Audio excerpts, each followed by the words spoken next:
Hey, how's it going, guys? Nate here, and today we have for you some Black Ops 3 playing domination on Nuketown, and oh my god, am I not so proud of this gameplay. It is very rare I do this well in any Call of Duty game for that matter, and outliers like this always really seem to make my day. I do exceptionally good this game, and I'm so pumped about it. But nonetheless, that is not going to be the topic of this video, although I probably very well could commentate over it for a good 20 minutes. Now, instead, we're going to be talking a little bit about Black Ops 3 starter packs. So, let's start off with a little bit of history. Historically, Call of Duty sales have always been disproportionately low on the PC in comparison to their console counterparts, often at times not even selling more than 1 million copies. So far has been the case with Call of Duty Black Ops 3, a game that has a multiplayer mode that often can't even get the minimum amount of required players to start up certain games. It's a ridiculously big problem because the server populations are just so bad.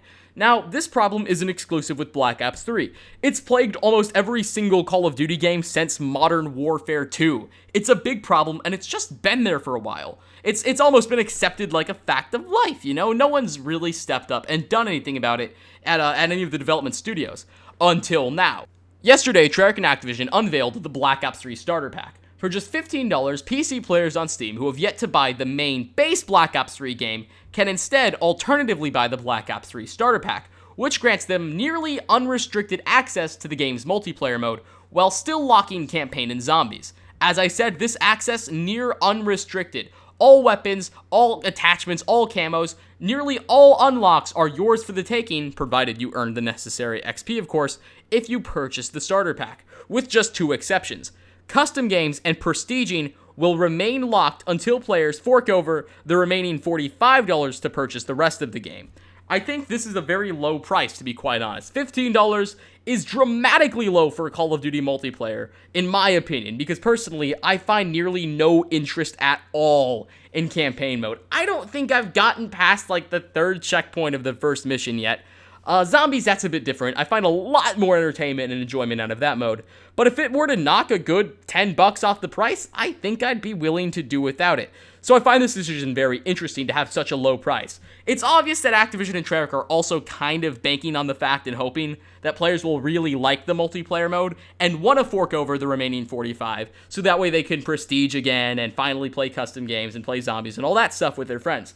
So all in all, this is an interesting decision, and it also serves a dual purpose. It allows server populations to finally get bolstered back up, at least for a little while. Because as I said before, the server populations are so ridiculously low, at least now maybe games will finally be able to start. So all in all, I think this is a very odd decision that can also be precedent in the future. Call of Duty 2016 will be coming out this November, and it's likely to flop on PC as does every other Call of Duty. So I think a COD 2016 starter pack definitely wouldn't be far from possibility.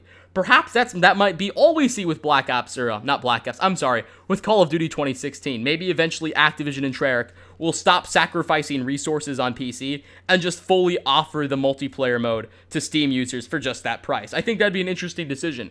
And perhaps eventually this can reach consoles too. The Xbox One and the PS4 don't have the starter pack available now, obviously because the game just sells so goddamn well, and its server populations are remarkably high. But eventually, all good things must come to an end. Eventually, Call of Duty eventually Call of Duty sales on console will decline in total. Maybe a good give it 8 years from now with Modern Warfare fucking 12 or Black Ops 8, we will see a Call of Duty starter pack available on consoles too. Maybe that'll even become the norm. Maybe Call of Duty games in general will just solely start to focus on multiplayer mode. A similar thing like this is actually available in China, where there's Call of Duty Online.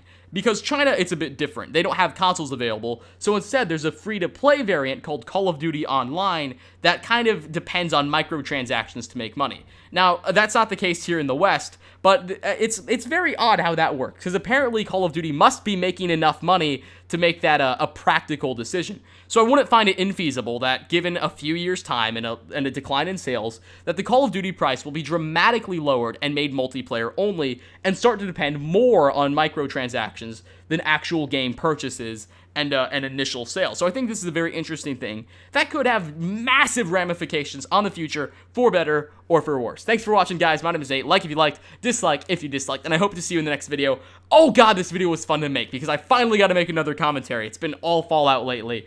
But yeah, thanks for watching, guys. Hope to see you in the next one. Peace, peace.